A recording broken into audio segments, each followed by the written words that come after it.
Salut mec, bienvenue chez Tonton Prono les frérots, vidéo du samedi 25. On va se taper un full Allemagne les gars, il y a 5 à 6 matchs. On a analysé l'équipe et moi-même sur différents championnats bien entendu, mais on aime bien piocher un championnat là où on se gère le mieux.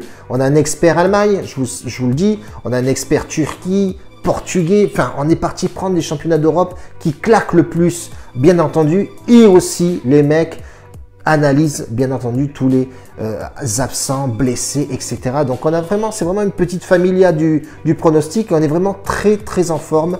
On a le Bet Analytics public et sur lui, bien entendu, le plus important, le VIP qui en ce moment cartonne vraiment très bien, beaucoup d'entrées et beaucoup d'abonnés et ça je vous remercie fortement. Les gars, si vous n'êtes pas encore abonné à cette chaîne, je te laisse t'abonner juste là, bombarder la barre de like et surtout pour le référencement aussi.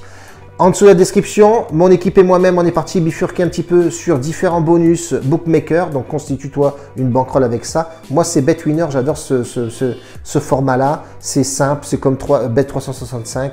Même interface, etc. Mais les codes sont vraiment très tchatcheuses. Bref, en tout cas, tu m'as bien compris. Si tu veux venir sur le Telegram, force à toi, viens sur le Telegram, c'est gratuit. Et des fois, on se balance un petit full Turquie comme ça. D'ailleurs, dernièrement, on a balancé un 3 sur 3. Voilà, 3 matchs gagnés. Les cotes n'étaient pas ouf. La plus grosse était à 1,80. Mais au moins, si tu combinais le tout, tu avais une cote à 4. Et elle est passée. Donc ça, c'est plutôt cool. On part sur l'analyse, bien entendu, full Allemagne, mais on va venir sur la vidéo de jeudi, parce qu'on fait maintenant des vidéos un jour à l'avance. Jeudi, on était sur un full Italie, 3 matchs uniquement. On a fait Sampdoria, etc. Sampdoria, non, c'était Naples, pardon, oui.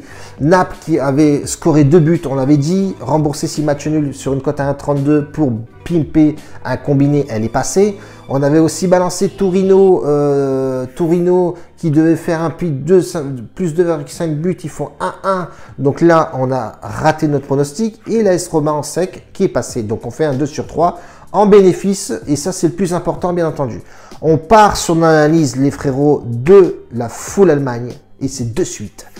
Bayern Leverkusen qui rencontre Mayence. Attention, Mayence, c'est vraiment très costaud. Voilà, 2 équipes qui se jouent du coude.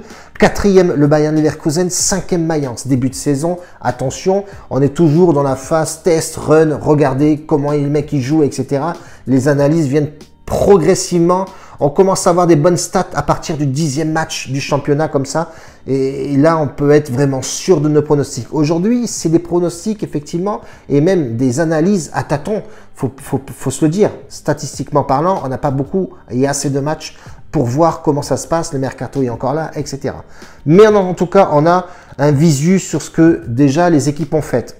2 victoires et 2 défaites à l'extérieur pour Mayence. Mayence, c'est très costaud. Ça joue très bien en ballon. L'année dernière, c'était pas forcément au top, mais cette année, il y a eu un peu de remaniement dans ces équipes-là et c'est plutôt sympatoche. Bayern Leverkusen, ça a commencé un peu en dedans, mais c'est une belle équipe aussi. Moi, j'aime beaucoup Diaby et il y a vraiment une équipe vraiment très tchatcheuse de ce côté-là. Alors, des deux côtés, ça n'a pas été non plus super flamboyant. Bref, en tout cas, on voit qu'effectivement, ces 2 équipes-là portées sur l'avant, on peut constater effectivement qu'il y a une forte chance que les 2 équipes marquent. Nous, on parle là-dessus. Cote à 1,52, elle est plutôt pas mal.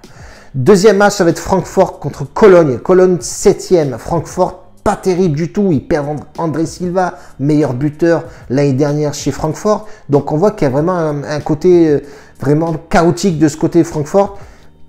Cologne, attention, c'est pas dégueulasse du tout, même si quand tu regardes les stats, bon, 2 nuls, 2 victoires, 1 défaite, c'est plutôt sympatoche. Et quand tu regardes Francfort, beaucoup de matchs nuls, hein, 5 derniers matchs, 5 matchs nuls. Donc, bilan mitigé des 2 côtés. Mais attention, sur la forme de Cologne, moi, je partirais plus sur Cologne nul. Cote 1,72, c'est probable que ça passe, sachant que Francfort, pardon, c'est pas le top non plus. Donc, on parle là-dessus. Hoffenheim, Wolfsburg. Attention, Wolfsburg, très gros client, 2e au championnat pour l'instant. Hoffenheim 10e, c'est chaotique. Mais moi, ce que je retiens de ces 2 équipes-là, c'est qu'il y a 2 beaux buteurs. Côté Hoffenheim, c'est Kramaric. C'est ça, Kramaric. Et de l'autre côté, c'est Weghorst. Weghorst, attaquant phare de Wolfsburg. Attention, ce mec-là claque beaucoup de buts. et aime beaucoup l'équipe d'Offenheim. Il claque énormément de buts quand il joue contre Offenheim. Attention, ça joue à l'extérieur, donc il y a une petite crainte là-dessus. Mais ces deux buteurs-là, je pense que des deux équipes, elles prennent des buts. On partirait aussi sur les deux équipes marques, cote à 1,45, cohérent avec ce que je vous ai dit. Et un petit buteur, ouais, je partirais plus pour le buteur de Wolfsburg qui claque pas mal de buts et en ce moment il est très en forme. Donc Wolfsburg, Weghorst, faut voir la cote qu'il a, mais il faut surtout attendre voir s'il est titulaire ou pas. Donc on partirait sur les deux équipes marques, Hoffenheim, Wolfsburg. Leipzig qui rencontre Hertha Berlin. Les frérots, Leipzig, c'est une équipe très costaud. Elle faisait peur sur le papier quand on rencontrait les équipes. Ces équipes-là avaient un peu peur. Donc attention, il y a vraiment un manque de forme côté Leipzig. On voit, ils sont 12e pour l'instant. 9e Hertha Berlin. Hertha Berlin a fait pas mal de transferts aussi. C'est assez costaud, ça joue propre au ballon. Attention, depuis que André Silva est arrivé à Leipzig, c'est pas ouf non plus. Je l'ai bien mis sur mon papier. Attention, c'est pas ouf. Il n'a pas claqué de but. Autant il en marque avec le Portugal, autant là en championnat, c'est pas forcément folichon. Et je reviens sur ce que j'ai dit, les équipes ne sont pas encore en place, tout simplement. Sur ce match-là, je vois quand même plus de 2,5 buts parce que Hertha Berlin et Leipzig, quand même, ça reste des équipes offensives et ça marque beaucoup de buts. Donc, on partirait sur un plus de 2,5 buts, cote cohérente. Encore une cote à 1,44, elle me paraît plutôt pas mal et elle ne cesse de descendre. Donc, c'est plutôt bon signe. On verra, bien entendu, demain.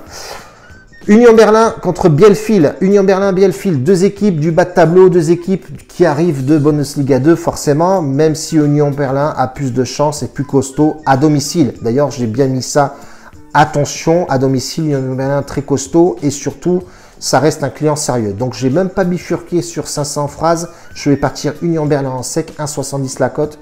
Elle me paraît plutôt pas mal. Elle ne cesse de chuter aussi. Donc, pourquoi pas tenter le délire. Union Berlin a plus d'expérience que Bielefeld. On parle là-dessus, même si, attention, les équipes promues comme ça, j'aime bien. Il y a beaucoup de surprises et surtout voilà, elles sont capables d'aller gagner et surtout d'arracher un match nul. Donc, c'est pour ça que le 1x2 est compliqué souvent à faire passer. Mais Union Berlin, j'ai confiance en eux. Union Berlin en sec, 1,70, ça me paraît cohérent. On finit là-dessus, les frérots. Mönchengladbach qui rencontre Dortmund, qui est vraiment excellent en ce moment. Ils sont fire, voilà, Ligue des Champions, etc. etc. Mais attention, Mönchengladbach, c'est pas forcément top. Hein. Doucouré, Thuram, toujours manque à l'appel. Voilà, c'est assez aléatoire. Les stats côté Mönchengladbach sont vraiment pas au top.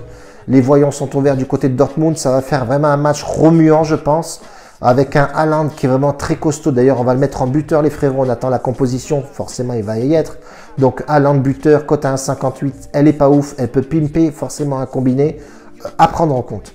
Mais moi, je partirais plus sur le plus de 3,5 buts. C'est vraiment au top en ce moment. C'est l'équipe la plus costaud du championnat, avec le Bayern de Munich, bien entendu. Mais on voit effectivement que côté Dortmund, ça va envoyer de la gâchette et ça va envoyer du but. On part sur le plus de 3,5 buts, cote à 1,74, elle me paraît cohérente aussi. Il rencontre dans 3 jours le Sporting en Ligue des Champions. Mais bon, voilà, ils gardent la forme. Les mecs, c'est des joueurs. Ils jouent tous les 3 jours. Ils ont un banc, même s'il y a beaucoup de blessés côté Dortmund. Mais on voit effectivement que cette équipe est très en forme. On part là-dessus, les frérots, pour aujourd'hui. Enfin, pour samedi du moins. Et on se retrouvera pour une vidéo dimanche. Si je ne fais pas de vidéo le dimanche, les frérots, n'oubliez pas le groupe Telegram juste en dessous. Et je balancerai des foules Turquie ou Pays-Bas, etc. Vous le savez que je balance du pronostic sur Telegram. On reste comme ça pour aujourd'hui. Un bacio a tutti, grazie mille en tout cas. Merci de me suivre. Mettez un pouce. Ciao la bise.